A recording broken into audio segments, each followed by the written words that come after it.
Verb क्या होती है, प्रोनाउन क्या होता है, नाउन क्या होता है, इसके अंदर क्या पूछे जाएंगे आपसे क्वेश्चन, और वो निकलेंगे कहाँ से, आपसे ट्रिक्स से। तो इसीलिए जो जो ट्रिक मैं लिखवाए जा रही हूँ टॉपिक्स के अंदर, उनको बाद में मैंने कहा था आपको कॉपीज पे लास्ट पे लिखते बनो।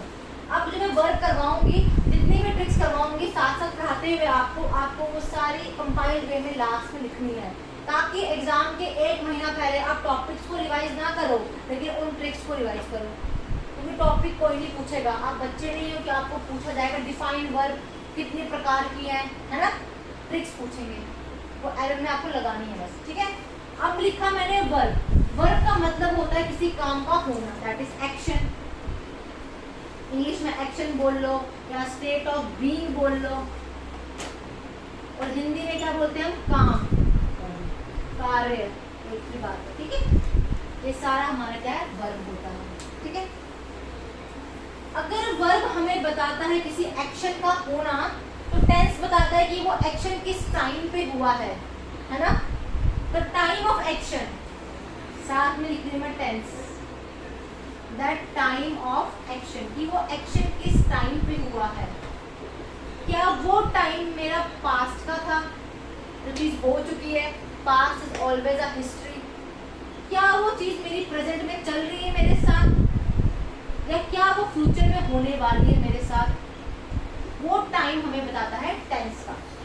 लेकिन उस काम को बताने वाला वर्ब भी है ग्रामर में, ठीक है। उससे पहले भी back to our first lecture, subject predicate, हमने ये 2 चीजें पढ़ी हैं सेंटेंस के अंदर, पढ़ी नहीं पढ़ी हैं।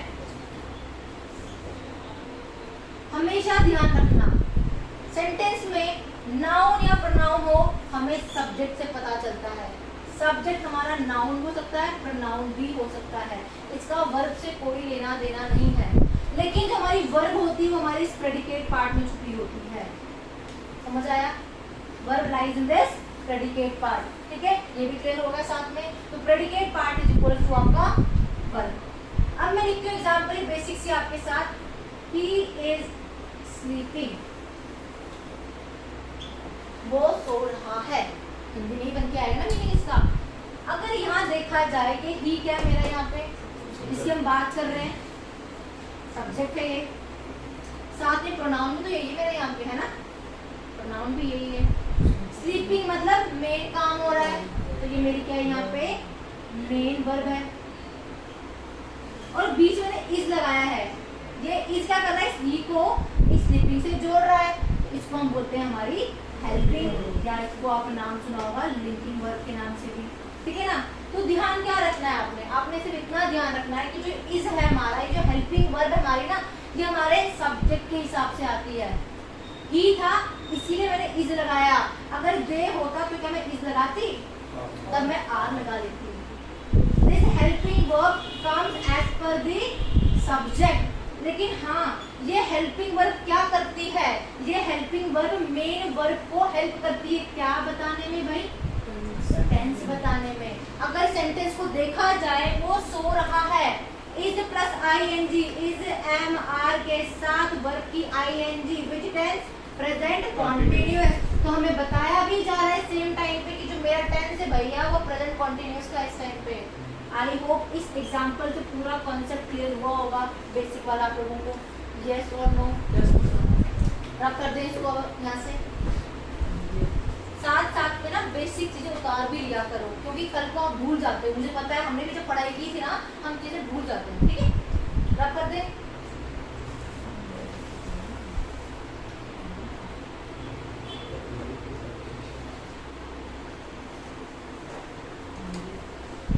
अब भाई वर्ब मान के चलो कि 2 तरह की होती है ग्रामर में, एक को हम बोलते हैं हेल्पिंग वर्ब, और एक को हम बोलते हैं कि अपनी मेन वर्ब। जैसे ही इज स्लीपिंग था, स्लीपिंग मेरा मेन वर्ब था, इसने उसको हेल्प किया तो हेल्पिंग वर्ब बन गई वो साथ में, ठीक है ना। हमारी मेन वर्ब में हमारे पास आते हैं हमारे finite verb, infinite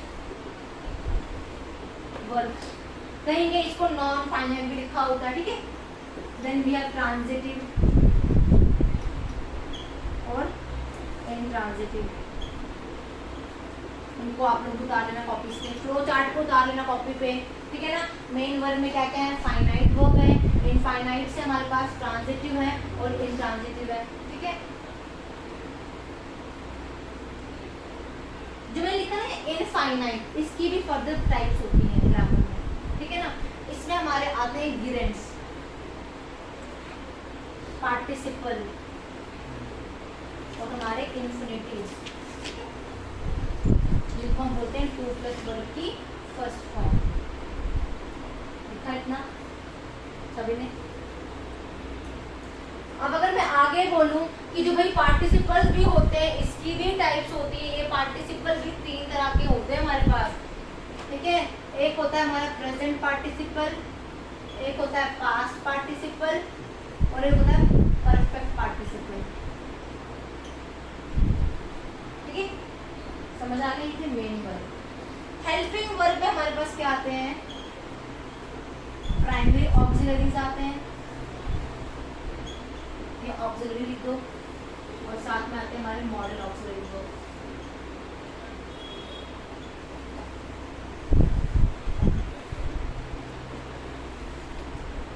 primary auxiliary में हमारे पास क्या आती हैं, be form, do form, have form, ठीक है। जब भी कहा जाए आपको बी फॉर्म ऑफ वर्ड, तो माइंड में क्या आने चाहिए, 5 words, is, am, are, was, were, ठीक है। Is, am, are, was, were are your be form of the word, ठीक है। डू में हमारे पास क्या आते हैं, खुद डू, डिड, डज, ठीक है। हैव में हैव, हैज, हैड। ये हम सबको अच्छे से पता है कि हम कब हैव लगाते हैं, कब हैड लगाते हैं, कब इज लगाते हैं। देखो इज हम यूज करते हैं singular, he is playing. I के साथ हम यूज करते हैं am, I am playing. Are use करते हैं, दे आर प्लेइंग, मतलब विद प्लूरल्स। यस और no, is with singular, are with plural, am with I. समझ आया इतना, समझ आया इतना। वॉज कब यूज करते हैं, पास्ट में। वर कब यूज करते हैं, पास्ट में। ये पास्ट सिंगुलर में करेंगे, वॉज को हम सिंगुलर में करेंगे, और वर को हम करेंगे, they were playing yesterday in the garden, तो कल गार्डन में खेल रही तो मैंने दे वर किया। He was playing yesterday in the garden, मैंने ही सिंगुलर था तो मैंने उसको वॉज लगा लिया।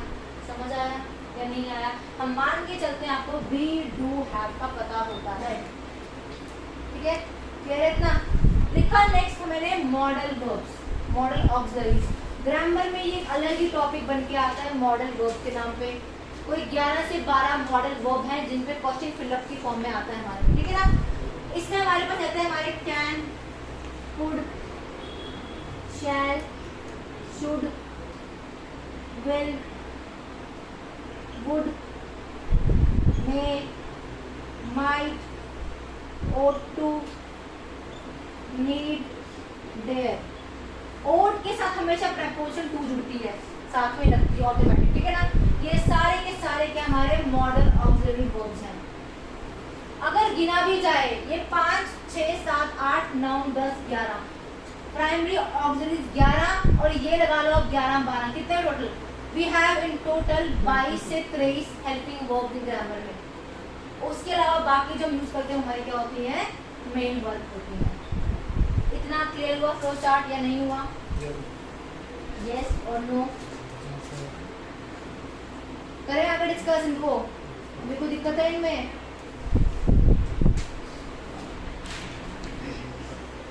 इतना क्लियर हो गया, रब कर दे बोर्ड। अब हम बात करेंगे अपनी मेन वर्ब की 1 by 1, ठीक है।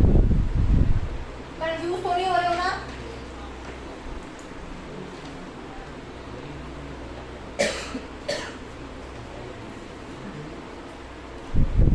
मेन वर्ब में मैंने पहला नाम लिखा फाइनाइट वर्ब का और नॉन फाइनाइट या इनफाइनाइट, ठीक है।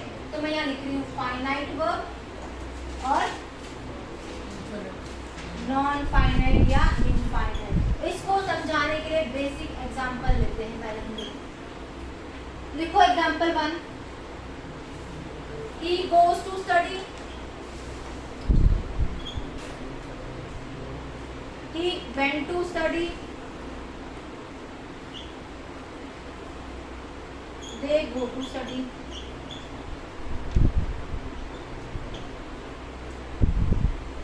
देखिए मैंने पीछे ही कहा आपको सब्जेक्ट जैसे ही और दे, ये हमारे क्या सेंटेंस में सब्जेक्ट है। ये हमें वर्ब बताने में हेल्प नहीं करते। हमें वर्ब बताने में कौन सा पार्ट हेल्प करता है? प्रेडिकेट पार्ट, कि क्या सब्जेक्ट कर रहा है या क्या सब्जेक्ट है, दैट व्हाट सब्जेक्ट डज और डू। ठीक है, अब मुझे बताना कौन सी चीज चेंज हो रही है सेंटेंसेस में, क्या चेंज हो रहा है। एक में हमने गोज लगाया, एक में वेंट लगाया, एक में गो लगाया, ये तीन चेंज हो रहे हैं। अगर देखा जाए he goes to study, tense कौन सा है? प्रेजेंट में बात कर रहे हैं ना हम लोग। ही वेंट करने के बाद पास्ट की बात कर रहे हैं, ये हमारा सेंटेंस पास्ट में है। दे गो टू स्टडी, अगेन वो सब जा रहे हैं, दे हैं, तो ये प्रेजेंट में है। और चेंज क्या हो रहा है? गोज, वेंट और गो। तो ऐसा चीज, ऐसी बात जो सेंटेंस में चेंज हो रही है वो क्या हमारी? गो, गोज और वेंट। तो वो वर्ब जो चेंज हो रही है उसको हम बोलते हैं फाइनाइट वर्ब। क्या चेंज हो रही है? ये चेंज हो रही है, इनको हम बोलेंगे फाइनाइट वर्ब। क्या चेंज नहीं हो रहा? To study, to study, to study, ये क्या बन जाएंगे हमारी? नॉन फाइनाइट या इनफाइनाइट वर्ब। आई को ये चीज क्लियर हुई कि डिफरेंस क्या है फाइनाइट का और नॉन फाइनाइट का। यस और no?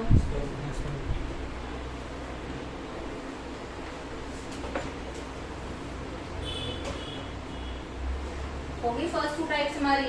Next we have transitive and intransitive verb.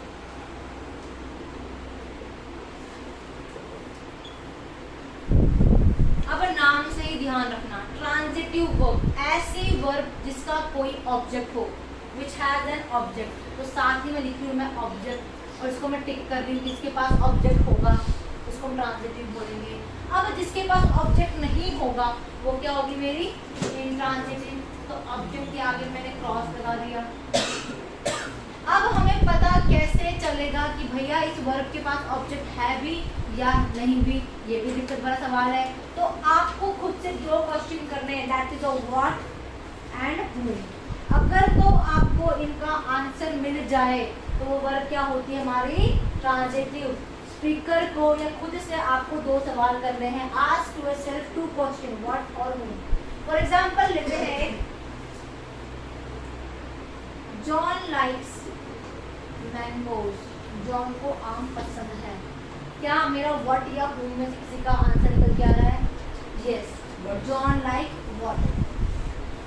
उसे क्या पसंद है? जॉन को, उसको आम पसंद है। तो मेरी वर्ब कौन सी यहाँ पे है? ट्रांजिटिव, क्योंकि मेरा आंसर निकल के आ रहा है। सेम टाइम मैं कहती हूँ I know Sita very well. मैं सीता को अच्छे से जानती हूँ। I know whom very well, whom का आंसर निकल के आ रहा है सीता गई। तो मेरी ये वर्ब भी कौन सी है? ट्रांजिटिव वर्ब है। समझ आया? अब हमने इससे पहले भी बात कही थी कि सेंटेंस में जो ऑब्जेक्ट होते हैं भाई दो प्रकार के होते हैं, डायरेक्ट ऑब्जेक्ट और इनडायरेक्ट ऑब्जेक्ट। जैसे हमने कहा John likes mango, direct object है, एक ही ऑब्जेक्ट है ना। कभी कभार सेंटेंस में एक से ज्यादा भी ऑब्जेक्ट मिलते हैं हमें, ठीक है ना, एक से ज्यादा भी सब्जेक्ट मिलते हैं हमें। अगर आपने पीछे प्रोनाउंस का टॉपिक देखा था, हमने एग्जांपल ली थी रिलेटिव प्रोनाउन में, वहाँ एक से ज्यादा ऑब्जेक्ट सब्जेक्ट थे हमारे पास, यस और नो थे। तो यहाँ पर भी क्या हो जाते हैं, कभी कभार ज्यादा ऑब्जेक्ट हो सकते हैं, तो उसमें भी तो पहचानना है हमें। उसका सिर्फ ट्रिक क्या है, यहाँ पे था डायरेक्ट में व्हाट और whom का, तो इनडायरेक्ट में क्या रखोगे यार, टू व्हाट फॉर whom। अगर इनके आंसर मिल जाएं तो वो क्या होगा आपका, ऑब्वियसली ट्रांजिटिव ही होगा, लेकिन ट्रांजिटिव में किसका पार्ट होगा, वो इनडायरेक्ट का होगा। एग्जाम्पल के तौर पे मैं लिखती हूँ,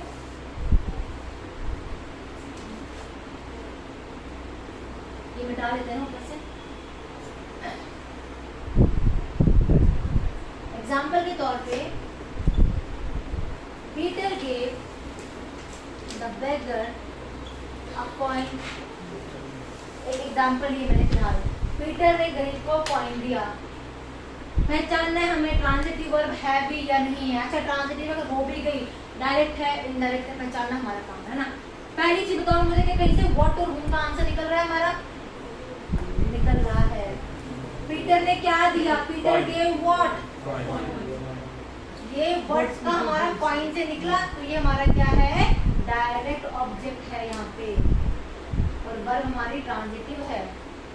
किसको दिया, टू whom, बेगर को दिया, तो ये भी ट्रांजिटिव है, लेकिन ट्रांजिटिव में क्या है, ये इनडायरेक्ट ऑब्जेक्ट है। समझ आया। अगर अभी भी दिक्कत है पहचानने की आप लोगों को आ रही, तो सिंपल सी ट्रिक याद रखना, जो चीज नॉन लिविंग है, यहाँ पे क्या है, अकॉर्डिंग नॉन लिविंग है, तो ये हमारा डायरेक्ट रहेगा। नॉन लिविंग चीज हमेशा डायरेक्ट ऑब्जेक्ट में आती है, वहीं पे जो लिविंग चीज होगी हमारी को किसमें आती है, इनडायरेक्ट में आती है। आई होप अब क्लियर हो गया होगा, यस और नो। ये था हमारा ट्रांजिटिव का डायरेक्ट केस भी और इनडायरेक्ट केस भी, ठीक है। अब नेक्स्ट हमारे पास कौन सी वर्ब रहती है, हमारी इनट्रांजिटिव वर्ब रहती है। उतार लिया, उतार लो। Peter gave the beggar a coin, लिखा मैंने।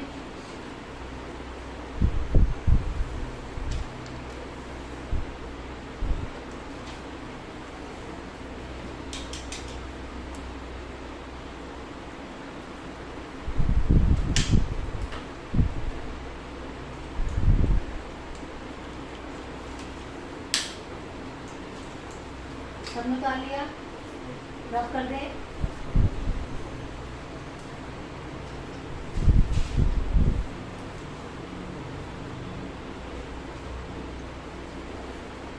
इनट्रांजिटिव वो वर्ब जिनका कोई ऑब्जेक्ट नहीं होगा, उनको हम बोलेंगे अपनी इनट्रांजिटिव वर्ब। मान लो एग्जांपल लेती हूँ मैं, the old man sat in a corner,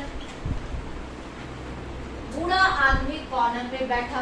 क्या यहाँ पे इस सैट का ऑब्जेक्ट है, सैट वियर का बात आ रही है यहाँ पे, है ना। वियर कहाँ बैठा, कॉर्नर पे बैठा। यहाँ पे क्या व्हाट और whom का आंसर निकल रहा है मेरा, नहीं ना, लेकिन यहाँ वियर का निकल रहा है, तो ये मेरी कौन सी है, इनट्रांजिटिव। ऐसी वर्ब जिसका कोई ऑब्जेक्ट नहीं है। समझ आया। जैसे मैं कहती हूँ birds fly in the sky, yeah, the bird is flying in the sky.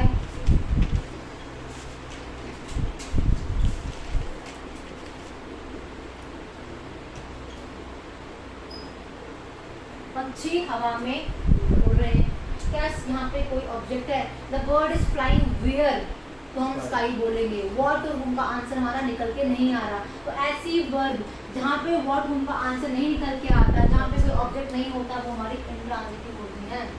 Same time पे अगर सेंटेंस में लिखती है ऐसे आपका,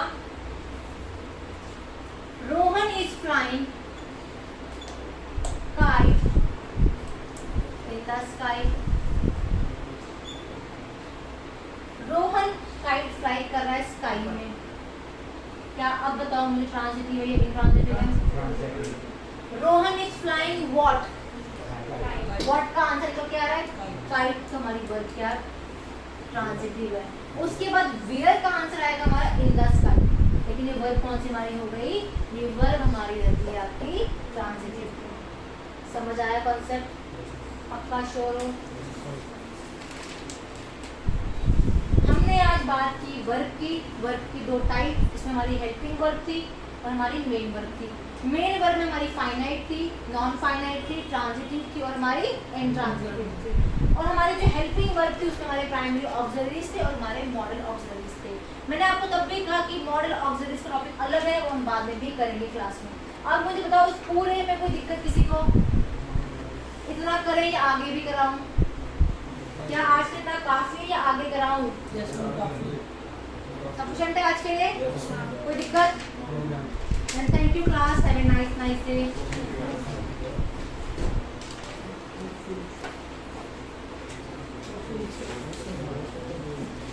जैसे आपका कॉम्पोनेंट खत्म होता है, हाँ मैम